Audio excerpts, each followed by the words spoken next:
Aquellas personas que arrendáis inmuebles como personas físicas, en el momento de hacer la declaración de la renta, además de imputar los ingresos, tenéis que deduciros una serie de gastos.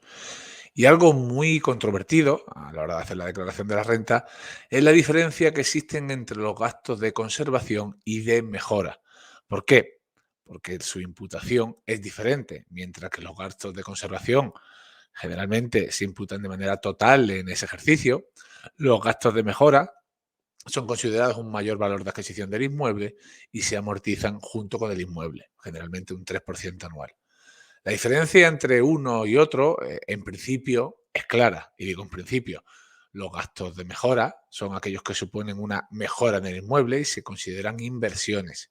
Y los gastos de conservación o gastos de mantenimiento son aquellos que sirven para que el inmueble siga manteniendo el uso que tenía. Ese es el matiz. Ahora bien, cuando entramos al detalle, surgen dificultades para separar cuándo el gasto ha supuesto una mejora y cuánto el gasto ha supuesto un mero mantenimiento.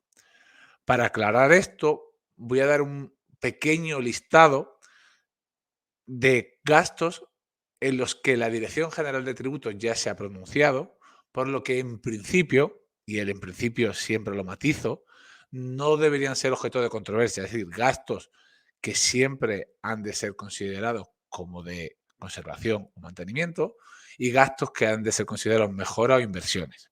Bien, entre los gastos que no ofrecen en principio controversia en base al criterio de la Dirección General de Tributos son los siguientes. Los voy a leer porque los tengo en unas chuletillas, no me los sé de memoria. Gastos que tienen la consideración de conservación, es decir, gastos que se imputan en ese año totalmente. Pues están la sustitución del cuadro eléctrico de luz, es decir, si tenéis una vivienda y cambiáis el cuadro eléctrico de luz, eso es considerado un gasto de conservación, se imputa en el año. Sustitución de ventanas antiguas, si tenéis unas ventanas viejas y ponéis unas nuevas, ese gasto es un gasto de conservación. Sustitución de las tuberías. Si cambiáis las tuberías de la vivienda, también es un gasto de conservación. Si cambiáis los grifos, igual. Cambio de la grifería es un gasto de conservación. Así como el alicatado del cuarto de baño o la cocina. Todo esto se consideran gastos de conservación. También, entre otros de los gastos de conservación, sustitución del parqué. Es decir, si tenéis parqué en la vivienda y lo cambiáis, también es un gasto de conservación. Los rodapiés de la vivienda, la sustitución también es un gasto de conservación. La reparación de puertas también. La pintura también. Todo esto, como he dicho, gastos de conservación. Otros gastos de conservación, la reparación de un tejado, la parte siempre proporcional al piso creado. Reparación de un tejado, esto evidentemente está más enfocado a unifamiliares. En las plurifamiliares no voy a reparar el tejado. Obras de rehabilitación en la fachada del inmueble, ya sean unifamiliares o en plurifamiliares derivados de una derrama de la comunidad de propietarios, también gastos de conservación. La reparación de las escaleras, ya sean una unifamiliar o una plurifamiliar, si corresponde al edificio entero con una derrama. La caldera comunitaria o la instalación de fontanería. Hay comunidades de propietarios donde las calderas son comunitarias, no son individualizadas, pues la sustitución de esta caldera es un gasto de conservación, es decir, se imputa plenamente ese año. Aquí habla también de obras de saneamiento y de la red en general. Y por último, materiales para pintar la vivienda, abrillantar el suelo, cambio de la caldera de gas por el termoeléctrico, como he dicho antes, electricería, fontanería, cambio de bañeras por plato de ducha. Todo esto se consideran gastos de conservación, es decir, gastos que se imputan directamente en ese ejercicio. Bien, entonces, ¿qué son considerados mejoras o inversiones? Como he dicho, esta no es una lista números clausus, no es una lista cerrada, sino estas son aquellos en que ya existe un pronunciamiento de la Dirección General de Tributos, por lo tanto podemos tener un cierto grado de seguridad. Gastos que no son de conservación, es decir, que son de mejora, que suponen un mayor valor del inmueble y que por tanto no se imputan en ese ejercicio, sino que se tienen que amortizar junto con el inmueble. Pues uno de ellos, obras de consolidación de la estructura del edificio, en unifamiliares o en plurifamiliares, cuando se divide una comunidad de propietarios, cuando la obra lo que pretende es consolidar la estructura del edificio, será una mejora o una inversión. Bien, las obras de rehabilitación de un inmueble cuando haya sido declarado en ruina por el ayuntamiento. Si existe una declaración de ruina y se rehabilita, esas obras también serán de mejora. Otras de ellas,